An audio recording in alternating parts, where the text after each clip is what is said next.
Hello दोस्तों, good evening. कैसे हैं आप सब लोग?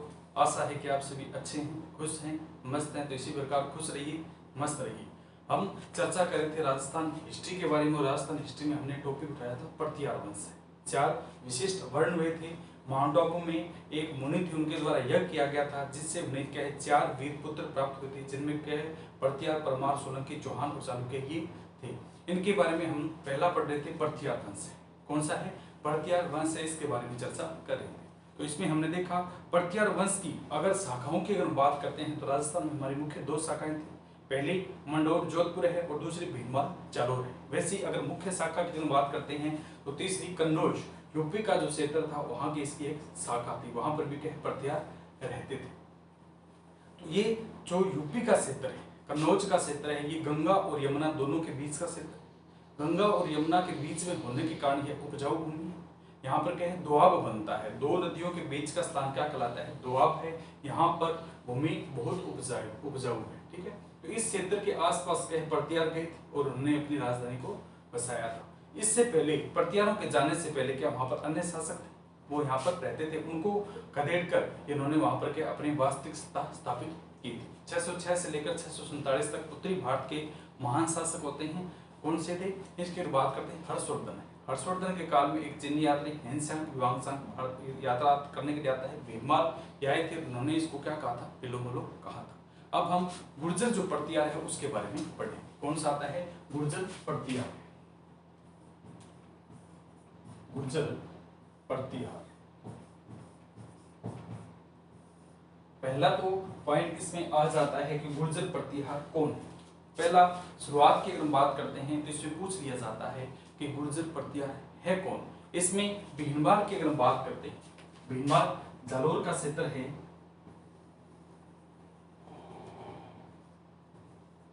भीलवाड़ा यहाँ की अगर बात करते हैं तो यहाँ पर एक बात उठी थी कि ये गुर्जर जो परतियार है कौन?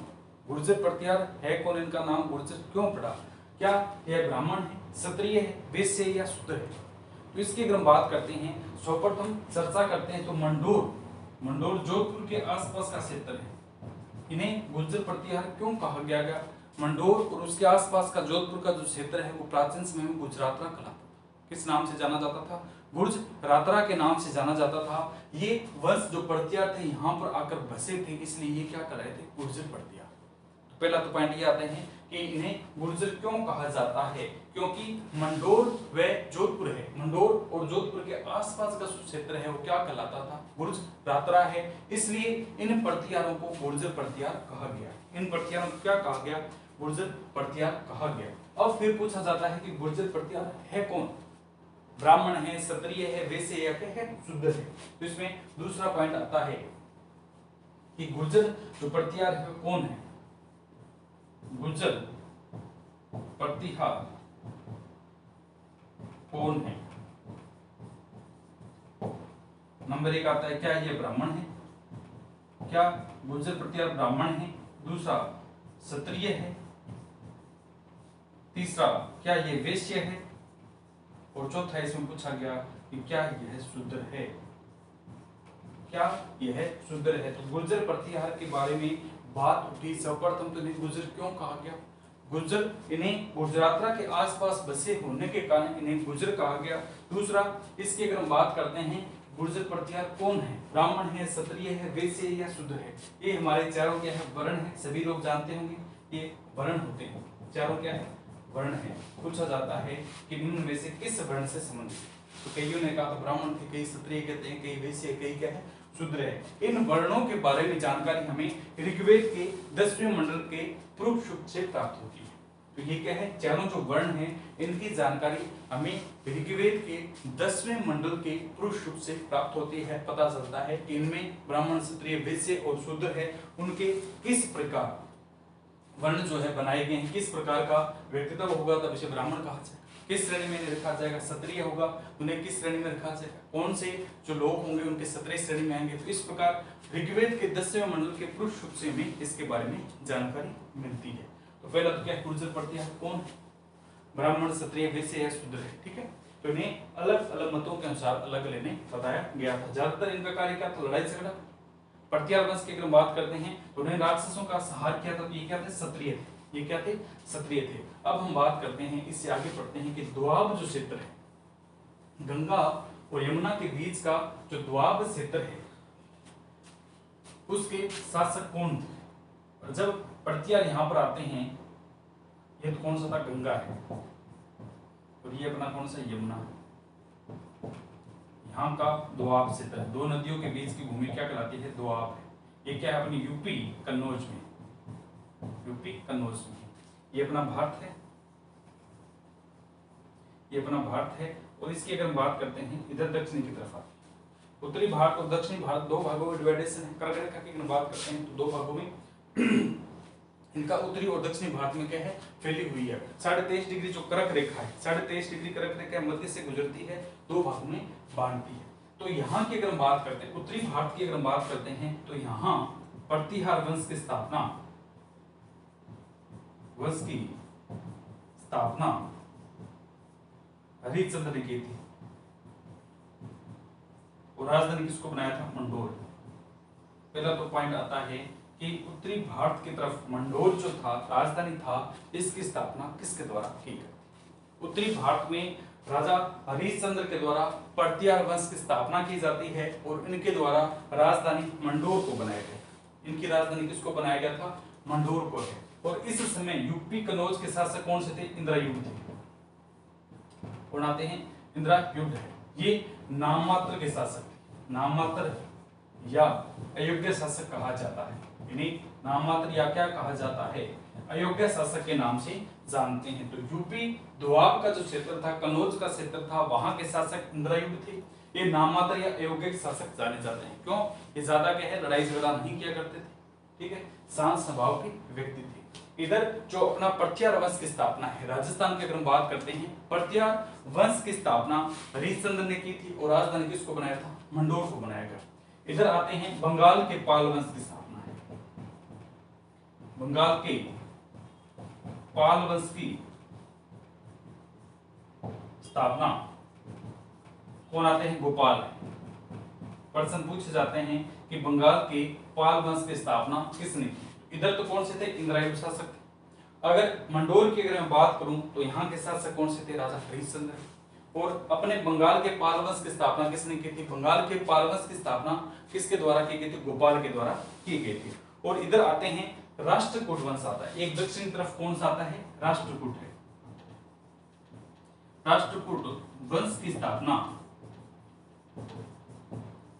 दंतिद्रुग ने की थी, दंतिद्रुग ने की थी। ये तीनों चीजें इसलिए पढ़ रहे हैं क्योंकि इनके मध्य त्रिपक्ष मुकाबला हुआ, यानी तीनों के मध्य क्या लड़ाई हुई थी इस चीज को अपने अधीन करने के लिए, इसलिए क्या तीनों के बारे में पढ़ा जा रहा है। इन्होंने तो नहीं की थी, लेकिन इनके अगले जो शासक आते हैं उनके द्वारा इसके ऊपर क्या है अपना आधिपत्य स्थापित करने के लिए क्या है लड़ाई की गई। तो ये कौन आते हैं? प्रत्यार वंश की स्थापना हरिश्चंद्र ने की थी, राजधानी मंडोर को बनाया था, और बंगाल के पाल वंश की स्थापना गोपाल ने की थी। इधर तीसरे आते हैं, राष्ट्रकूट वंश की स्थापना दंतिद्रुग के द्वारा की गई। राष्ट्रकूट जो वंश आता है उसकी स्थापना किसने की थी? दंतिद्रुग के द्वारा क्या है इसकी स्थापना की जाती है। अब इसके बाद जो प्रत्यार वंश के राजा हरिश्चंद्र थे, शासक कौन से थे? हरिश्चंद्र थे। राजधानी किसको बनाया था? मंडोर है। ये बाद में सत्ता परिवर्तन होता है और इस प्रत्यार वंश के शासक कौन बनते हैं? नागभट्ट फर्स्ट। इस प्रत्यार वंश के शासक आते हैं नागभट्ट फर्स्ट है। नागभट्ट फर्स्ट के काल में अरबी आक्रमणों का जो मुकाबला था होने लगा था। नागभट्ट फर्स्ट का जो काल आया था इसमें पहले तो शासक कौन से थे? मंडोर के हरिश्चंद्र हैं। इसके बाद में जैसे ही नागभट्ट फर्स्ट आते हैं, प्रत्यार वंश के शासक कौन से आते हैं? नागभट्ट फर्स्ट है। नागभट्ट फर्स्ट आते हैं तो इस समय नागभट्ट फर्स्ट जैसे ही आए थे इनके ऊपर के अरबी आक्रमण होते हैं, यानी राक्षसों के आक्रमण होने स्टार्ट हो जाते हैं। विदेशी जातियां इन पर आक्रमण करना स्टार्ट कर देती है। तो ये जो है इन आक्रमणों का सफलतम मुकाबला करते हैं। नागभट्ट फर्स्ट के द्वारा अरबी आक्रमणों का सफलतम मुकाबला किया गया था, इसलिए इनके द्वारा अगर हम बात करते हैं तो राजधानी परिवर्तन भी किया गया था। तो इन्होंने राजधानी किसको बनाया था? भीलवा चालुक्य को बनाया था। पहली राजधानी कौन सी थी? हरिश्चंद्र के द्वारा मंडोर को बनाया गया था। दूसरी राजधानी परिवर्तन की गई थी नागभट्ट फर्स्ट के द्वारा, और उन्होंने राजधानी कौन सी बना ली? भीनमाल जालोर था उसको अपनी राजधानी बनाया था। इसलिए नागभट्ट फर्स्ट को प्रत्यार वंश का वास्तविक संस्थापक कहा जाता है। इससे कैसे उठता है कि प्रत्यार वंश का वास्तविक संस्थापक किसे कहा जाता है? तो इसमें आएगा प्रत्यार वंश का वास्तविक संस्थापक नागभट्ट फर्स्ट बना था। प्रत्यार वंश का वास्तविक संस्थापक नागभट्ट फर्स्ट को कहा जाता है। इन्होंने राजधानी मंडोर से ट्रांसफर कर कहां लाए थे? भीनमाल लाए थे। ये राजधानी सत्ता परिवर्तन करते हैं और राजधानी कहां पर लाते हैं? भीनमाल लाते हैं। नागभट्ट फर्स्ट की अगर बात करते हैं तो इसे ग्वालियर प्रशस्ति में, नागभट्ट फर्स्ट को ग्वालियर प्रशस्ति में मलेच्छों का नाशक कहा जाता है। किसके नाम से जाना जाता है? मलेच्छों का नाशक के नाम से जानते हैं। तो इसमें लिखेंगे नागभट्ट फर्स्ट को ग्वालियर प्रशस्ति में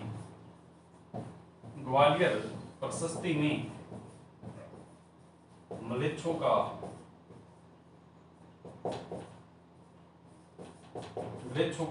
नाशक के नाम से जानते हैं, यानी मलेच्छों को मारने वाला है।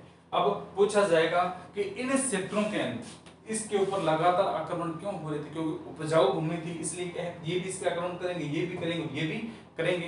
तो इसलिए क्या है, इनके मध्य क्या हुआ था? त्रिपक्ष मुकाबला होता है। तो एक बार फिर देखते हैं कि दोआब क्षेत्र था, उसके शासक कौन से थे? इंद्रयुक्त, जो नाममात्र या वास्तविक नाममात्र या अयोग्य शासक थे। नाममात्र के थे, इनको ज्यादा कोई लड़ाई झगड़े से मतलब नहीं था। इसी के समकालीन प्रत्यार वंश आता है, प्रत्यार आते हैं। प्रत्यार वंश की स्थापना सर्वप्रथम हरिश्चंद्र के द्वारा की गई थी और उन्होंने अपनी राजधानी मंडोर को बनाया। इसी के समकालीन बंगाल के पाल वंश की स्थापना गोपाल कर देते हैं। बंगाल के पाल वंश की स्थापना क्या कर देते हैं? गोपाल कर देते हैं। इसी के समकालीन नीचे आते हैं कि राष्ट्रकूट वंश की स्थापना दंतिद्रुप करते हैं। दंतिद्रुप नाम के एक शासक, उनके द्वारा राष्ट्रकूट वंश की स्थापना की जाती है। तो ये क्या सत्ता तीनों स्थापित हो गई थी। लेकिन बाद में जैसे ही प्रत्यार जो शासक, प्रत्यारों के ऊपर अरबी आक्रमण होने स्टार्ट हो गए, तो इसके शासक कौन बने थे? अपने नागभट्ट फर्स्ट बने थे। प्रत्यार वंश के शासक नागभट्ट फर्स्ट बने थे। उनके द्वारा अरबी आक्रमणों का सफलता मुकाबला किया गया। अरबी जो आक्रमण हो रहे थे, राक्षसों के आक्रमण, यानी विदेशी जातियां जो इनके ऊपर आक्रमण कर रही थी, इनके ऊपर क्या है, इन्होंने सफलता मुकाबला किया था। ये लगातार के इनसे लड़ते रहते और क्या है, इन्होंने अपनी जो इस सैन्य शक्ति को बढ़ाया था और क्या सफलता हासिल की थी। इसलिए नागभट्ट फर्स्ट को अगर हम बात करते हैं, प्रत्यार वंश का वास्तविक संस्थापक कहा जाता है। और एक प्रशस्ति आती है जिसका नाम कौन सा है? ग्वालियर प्रशस्ति है। इसके अंदर नागभट्ट फर्स्ट को क्या कहा जाता है? मलेच्छों का नाशक के नाम से जानते हैं, यानी मलेच्छों को मारने वाला है, उनका नरसंहार करने वाला है। तो मलेच्छों के नाशक उपनाम से किस शासक को जाना जाता है? नागभट्ट फर्स्ट को जाना जाता है। अब जैसे समय परिवर्तन हुआ, शासक चेंज होते हैं। जैसे ही समय बीतता गया, समय के अनुसार पीढ़ी दर पीढ़ी के शासक भी बदलती गई। अब अगर हम बात करते हैं, जो प्रत्यार वंश के शासक थे वो कौन आते हैं? वत्सराज है। प्रत्यार वंश के शासक कौन से आते हैं? वत्सराज आते हैं। पहले तो कौन से थे? मंडोर में जिन्होंने स्थापना की थी हरिश्चंद्र थे। फिर नागभट्ट फर्स्ट आए थे, जो राजधानी परिवर्तन करते हैं और राजधानी अपनी कहां ले जाते हैं? भीनमाल जालोर की तरफ ले जाते हैं। अब तीसरे शासक आते हैं वत्सराज। प्रत्यार वंश के शासक कौन से थे? वत्सराज आते हैं। तो भीनमाल की अगर बात करते हैं, भीनमाल में प्रत्यार शासक कौन से थे? वत्सराज।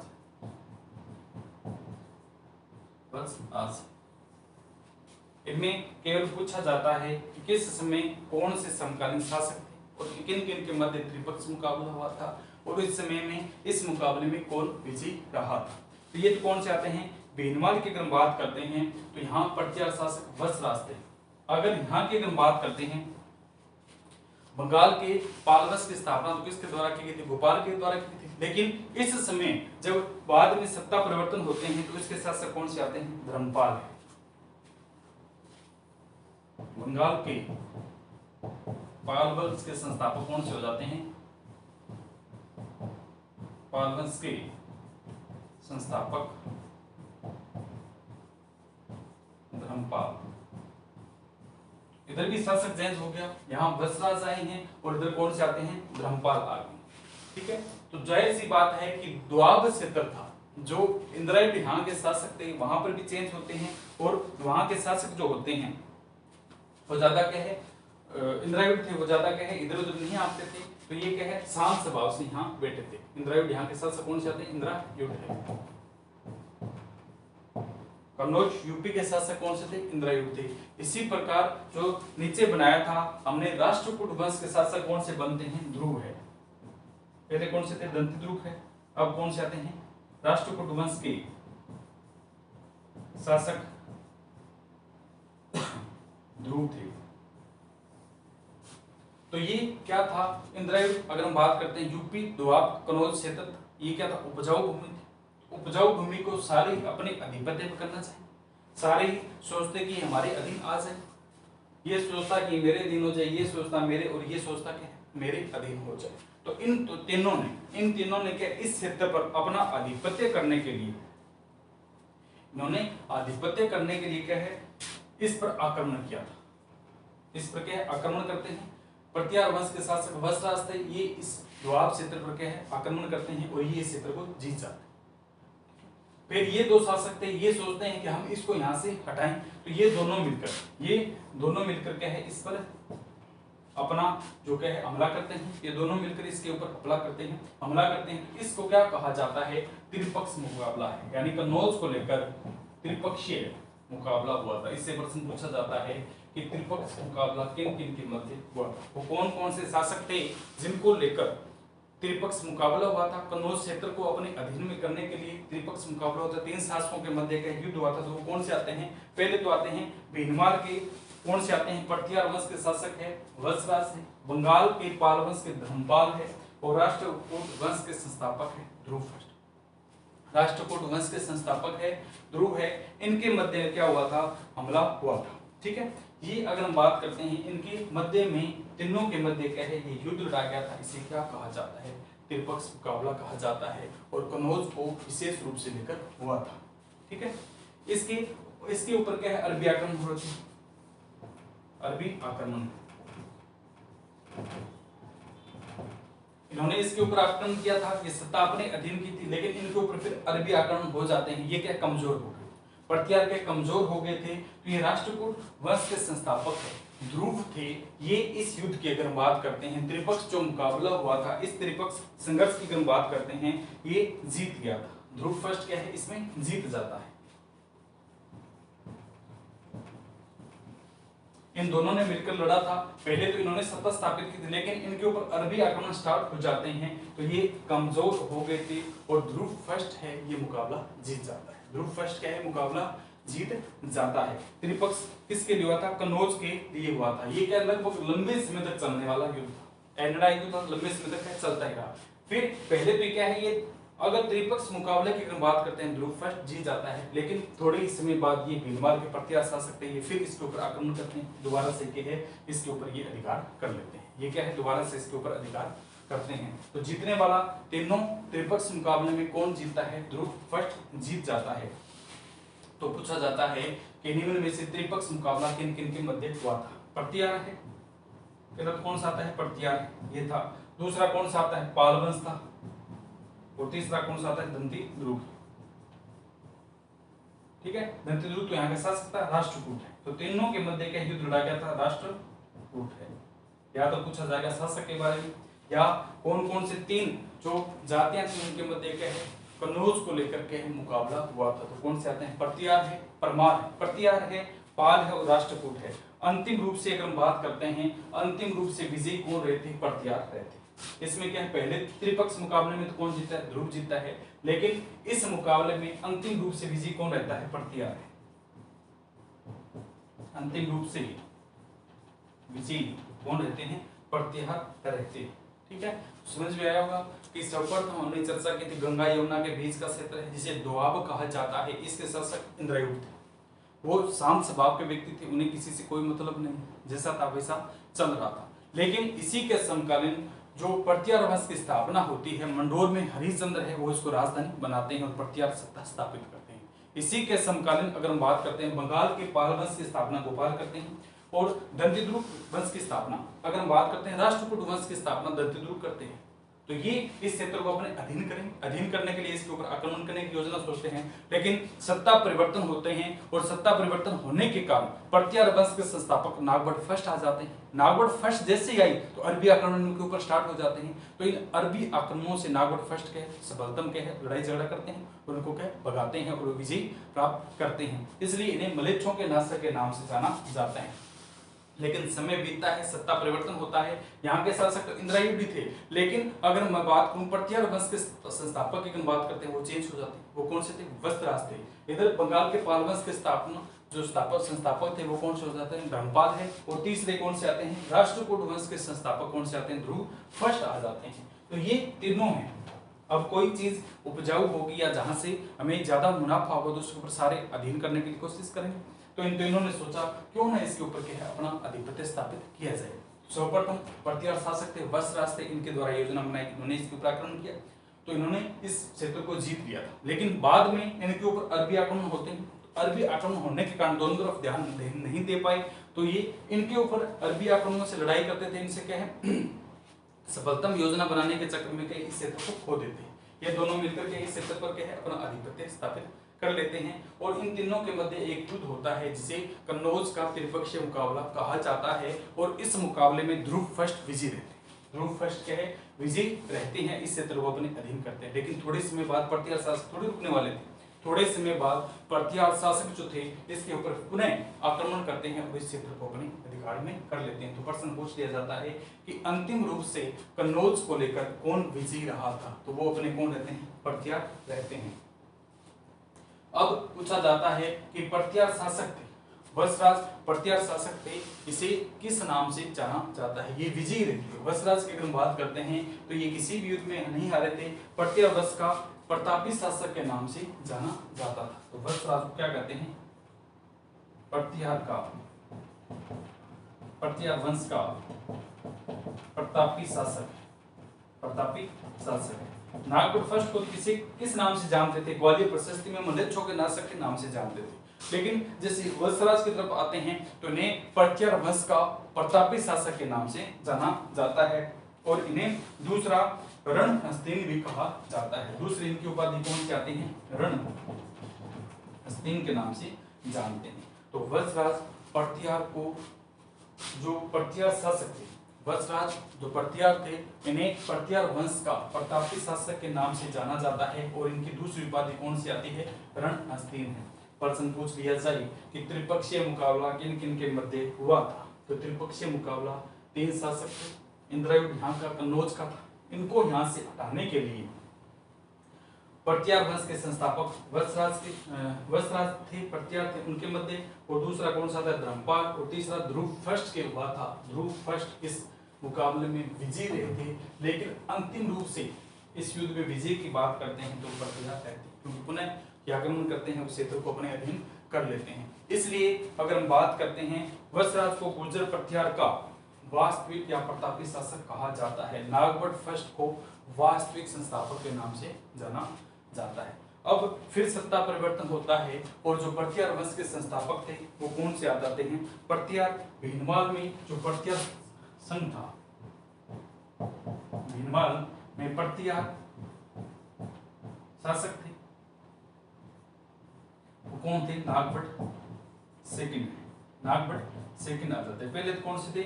नागभट्ट सेकंड है, जिन्हें अगर हम बात करते हैं तो प्रत्यार वंश का वास्तविक संस्थापक कहा जाता है, क्योंकि राजधानी को इसको बनाया था, भीनमाल को बनाया था। लेकिन समय परिवर्तन होता है। भीनमाल प्रत्यार नागभट्ट सेकंड की अगर बात करते हैं तो ये यहाँ के क्या शासक बनते हैं। यहाँ का क्षेत्र था दोआब है, यहाँ के शासक अब कौन हो गए थे? चक्रायुध। तो प्रत्यार वंश के संस्थापक जब नागभट्ट सेकंड थे उस समय यूपी कन्नौज के शासक कौन से थे? चक्रायुध थे। तो ये जो प्रत्यार के नागभट्ट सेकंड थे इनके द्वारा इस क्षेत्र पर आक्रमण किया था और इस चक्रायुध को क्या हराया गया। इस चक्रायुध को क्या हराया गया, हरा दिया। तो प्रत्यार वंश ने फिर इसके ऊपर क्या अपना अधिकार स्थापित कर लिया। इनके अपने अधीन में ले लिया था। तो पटियार वंश के संस्थापक नागभट्ट सेकंड के द्वारा कन्नौज पर आक्रमण किया गया था, इसे अपने अधिकार में ले लिया गया, अधिकार में क्या ले लिया गया था। लेकिन अगर हम बात करते हैं कन्नौज पर पूर्ण रूप से अधिकार किस शासक का रहा था, कन्नौज पर पूर्ण रूप से किस शासक का अधिकार रहा था। आपने देखा ध्रुव फर्स्ट इसके दिन में फिर चेंज हो जाता, फिर लड़ाई करते फिर चेंज हो जाता, इसमें क्या लगातार क्या परिवर्तन हो रहा था। लेकिन अगर पूर्ण रूप से अधिकार की अगर बात करते हैं तो इनके बाद में शासक आते हैं पटियार वंश के मिहिर भोज या भोज प्रथम है। मिहिर भोज या भोज प्रथम के द्वारा कन्नौज पर पूर्ण रूप से अधिकार किया गया। तो अगला इसमें पॉइंट लिखेंगे मिहिर भोज या भोज प्रथम के द्वारा कन्नौज पर पूर्ण रूप से अधिकार किया गया। क्यों? पहले अधिकार तो ये करते थे, लेकिन फिर क्या है, कोई दूसरा आ जाता, आक्रमण करता, अपने अधीन ले लेता, फिर दोबारा कोई आ जाता, इसके पे सत्ता परिवर्तन हो रहा था। लेकिन अंतिम रूप से जो मिहिर भोज फर्स्ट थे, मिहिर भोज फर्स्ट या भोज प्रथम है, इसके द्वारा कन्नौज पर पूर्ण रूप से अधिकार किया गया था। इसके बाद में कन्नौज के किसी के अधीन नहीं होने दिया, उन्होंने अपने अधीन में रखा था। इसकी जानकारी हमें कहां से मिलती है कि मिहिर भोज या भोज प्रथम है वो कन्नौज पर पूर्ण रूप से अधिकार करता है। तो इसमें आता है ग्वालियर प्रशस्ति और क्या है, ग्वालियर शिलालेख। इसकी जानकारी हमें कहां से मिलती है, इसकी जानकारी ग्वालियर प्रशस्ति, दूसरा खंड है ग्वालियर शिलालेख। इसकी जानकारी हमें कहां से मिलती है, ग्वालियर प्रशस्ति है और दूसरा कौन सा आता है, ग्वालियर शिलालेख है। इसके बारे में बताते हैं कि अंतिम रूप से यहाँ का शासक था ये ग्वालियर शिलालेख और ग्वालियर प्रशस्ति और ग्वालियर शिलालेख कहाँ की, हम्पी मध्य प्रदेश के सभी जानते हैं। ग्वालियर कहाँ पर है, हम्पी है, तो वहाँ की है प्रशस्ति है। इसमें बताया गया है कि कन्नौज पर अंतिम रूप से पूर्ण रूप से अधिकार मिहिर भोज या भोज प्रथम का रहा था। इनकी अगर उपाधि की बात करते हैं, मिहिर भोज या भोज प्रथम की उपाधि कौन सी थी, तो आदिवरा है और एक कौन से थे, प्रभास पाटन है। अगर बात करते हैं कि मिहिर भोज या भोज प्रथम को किस उपाधियों से सम्मानित किया गया था, तो इनकी दो उपाधियां थी, एक को तो आदिवरा के नाम से, दूसरा प्रभास पाटन कहा जाता था। इसकी जानकारी एक अरबी यात्री सुलेमान है वो देते, अरबी यात्री सुलेमान है, उनके द्वारा बताया जाता है कि इन्हें हम किस नाम से जानते हैं। तो अरबी यात्री सुलेमान के द्वारा बताया जाता है कि जो मिहिर भोज है इन्हें आदिवरा व प्रभास पाटन के नाम से भी जाना जाता है। आदिवरा या प्रभास पाटन, बहुत बार क्वेश्चन पूछा गया है, पूछ लिया जाता है। प्रभास पाटन निम्न में से कौन सी सत्ता से संबंधित है, कन्नौज है, कन्नौज था, या अगर हम बात करते हैं पटियार वंश था या ध्रुव वंश था, उदंती ध्रुव था, राष्ट्रकूट था, इनमें से क्या एक ऑप्शन दे दिया जाएगा। तो हमें पता है कि अगर हम बात करते हैं ग्वालियर आदिवरा या प्रभास पाटन मिहिर भोज है, तो किस पटियार वंश से, किस शासक से, पटियार सत्ता से स्थापित करते हैं। इसके बाद एक पूछा जाता है कि जो त्रिपक्ष मुकाबला चला था कन्नौज को लेकर, उसको समाप्त किसके द्वारा किया गया था, तो ये नागभट्ट सेकंड है, इनके द्वारा त्रिपक्षीय मुकाबले को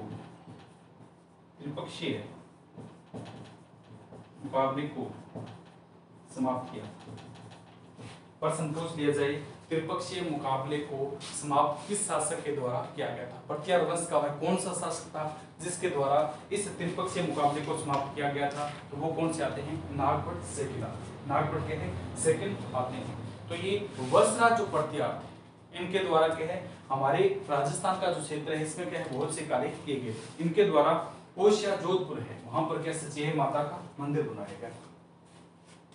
जो वंशराज पटियार है इनके द्वारा पटियार का पूछ लिया जाता है कि पटियार शासकों के द्वारा अपने जो जहां पर राजधानी थी वहां पर किस किस चीजों का निर्माण किया गया। तो उन्होंने क्या है, पहला जो पॉइंट बनाया था, ओसिया में सचेय माता का मंदिर बनाया था। ओसिया में सचेय माता का मंदिर किस शासक के द्वारा बनाया गया था, वत्सराज प्रत्यार है, उनके द्वारा ओसिया जोधपुर में आता है, इस क्षेत्र के अंदर के हैं।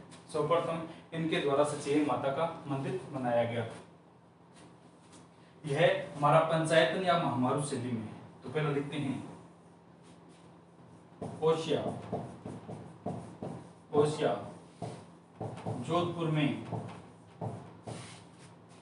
वत्सराज प्रतिहार के द्वारा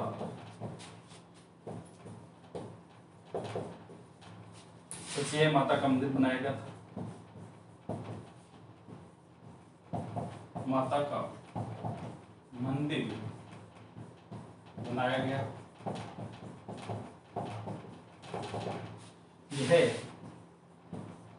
पंचायतन या महामारू शैली में है। प्रश्न पूछ लिया जाएगा, ओसिया जोधपुर का जो मंदिर बनाया गया है ये किस शैली में निर्मित है? तो ये हमारा पंचायतन या महामारू शैली में बनाया गया है और किस शासक के द्वारा है? वत्सराज प्रतिहार के द्वारा बनाया गया है। ये ओसिया में क्यों बनाया था इनके द्वारा? तो ओसिया में क्या है, जो सचेई माता है ये बनियों की कुल देवी है। ये किसकी है? बनियों की कुल देवी है। इनके लिए इनके द्वारा मंदिर बनाया गया, बनियों की कुल देवी। प्रश्न पूछ लिया जाए, सचेई माता किस वंश की कुल देवी है? तो सचेई माता हमारी किसकी है? बनियों की कुल देवी है। इनके लिए इनके द्वारा क्या मंदिर बनाया गया था। तो ओसिया जोधपुर में वत्सराज प्रतिहार ने मंदिर बनाया था। ये बनियों की कुल देवी है। इन्हें ओसवालों की कुल देवी भी कहा जाता है। ओसवाल क्या है? बनिए। दूसरा पूछ लिया जाए कि इनमें से ओसवालों की कुल देवी कौन है? तो अपनी क्या सचेई माता है। अब दूसरा अगर हम बात करते हैं तो भीनमाल जालोर आता है। भीनमाल कहाँ आता है? जालोर आता है। इसमें पूछ लिया जाए कि प्रतिहार वंश का जो दूसरा संस्थापना था, दूसरा संगठन था, उसमें भीनमाल के बारे में मुख्य बात बताए। पहला पॉइंट कौन सा है? कवि माँ की जन्मस्थली है। भीनमाल की अगर बात करते हैं तो ये कवि माँ की जन्मस्थली है। इनके द्वारा एक रचना की थी शिशुपाल। इनके द्वारा एक रचना की गई थी जिसका नाम कौन सा? शिशुपाल वध है। और ये कौन सी भाषा में? संस्कृत भाषा में। तो कवि माँ की जन्मस्थली रहा है, उनके द्वारा एक रचना है शिशुपाल वध है, भाषा संस्कृत है। इसके ऊपर क्या है? कवि डाक टिकट जारी किया गया। इसके ऊपर क्या है? डाक टिकट जारी किया गया था। कवि माँ की जन्मस्थली है और शिशुपाल वध है। इसके ऊपर क्या है? भीनमाल जो क्षेत्र है इनके ऊपर कवि माँ पर डाक टिकट जारी किया गया है। ये महान गणितज्ञ के ब्रह्मगुप्त की जन्मस्थली है। महान गणितज्ञ हुए ब्रह्मगुप्त है, उनकी जन्मस्थली कौन सी आती है? भीनमाल जालोर है। भीनमाल जालोर है। ये महान गणितज्ञ ब्रह्मगुप्त की कार्यस्थली रहा है। इसके बाद कई चीजें इसमें अलग आती है। अब पूछ लिया जाता है कि प्रतिहार वंश के अंतिम शासक कौन से? प्रतिहार वंश के अगर अंतिम शासक की अगर हम बात करते हैं वो कौन से थे? तो प्रतिहार वंश के अंतिम शासक कौन से थे? यशपाल। गुर्जर प्रतिहार के अंतिम शासक यशपाल थे। बहुत बार प्रश्न पूछा गया है, यशपाल। गुर्जर प्रतिहार के अंतिम शासक कौन कहलाए थे? प्रतिहार वंश के अंतिम शासक की अगर बात करते हैं तो वे कौन से आते हैं? यशपाल है, वो इसके अंतिम शासक रहे थे। अब एक आता है कि वह कौन सा शासक है? प्रतिहार वंश का वह कौन सा शासक है जिसे नृव्य नरेश के नाम से जाना जाता है? तो हमने पढ़ा था मिहिर भोज या भोज प्रथम है। मिहिर भोज या भोज प्रथम को नृव्य नरेश के नाम से जाना जाता है। ठीक है, तो इसमें कई बात ऑप्शन के हिसाब से देखना पड़ेगा। मिहिर भोज की अगर बात करते हैं तो इसमें ऑप्शन में क्या कई बार तो सही किया है, लेकिन मुख्य रूप से आरबीसी किताब देखते हैं तो वहां निर्भय नरेश की अगर बात करते हैं तो महेंद्रपाल फर्स्ट को महेंद्रपाल फर्स्ट को निर्भय नरेश कहा जाता है। तो महेंद्रपाल फर्स्ट को निर्भय नरेश की उपाधि दी गई। निर्भय नरेश के नाम से किसे जाना जाता है? तो निर्भय नरेश की अगर बात करते हैं महेंद्रपाल फर्स्ट को है। एक आता है कि किस शासक के काल में अलमुसुद्दीन ने भीनमाल की यात्रा की थी? तो महिपाल शासक जब हुए थे प्रतिहार वंश की, उस समय एक यात्री आया था, अरबी यात्री अलमुसुद्दीन ने क्या यहाँ की यात्रा की। तो ये मुख्य हमारे प्रतिहार वंश के बारे में बात है। इसमें बीच में कक है और कई रज्जल है, कई कक है और उनके क्या और शासक आते हैं, लेकिन उनके बारे में मुख्य बात है नहीं। मोस्टली जो क्या है यहीं से पर्सन बनते हैं, तो इसके बारे में हमने चर्चा की। ये हमारा क्या था, प्रत्यार वंश। प्रत्यार वंश है जिसमें मुख्य रूप से क्या पूछा जाता है, त्रिपक्षीय मुकाबला है किन किन के मध्य होता है, कौन कौन से सत्ता थे और कौन कौन से वहाँ शासक थे, किन किन के मध्य होता है, उनमें कौन से सफल रहते हैं, अंतिम रूप से निर्णय की बात करते हैं तो प्रत्यार इसके में अंतिम रूप से रहे थे। ये हमारा क्या है, प्रत्यार वंश स्थापित होता है, प्रत्यार वंश क्या समाप्त होता है। कल इससे आगे बढ़ेंगे और आगे चर्चा करेंगे। तो आज के लिए इतना ही, खुश रहिए, मस्त रहिए। थैंक यू दोस्तों।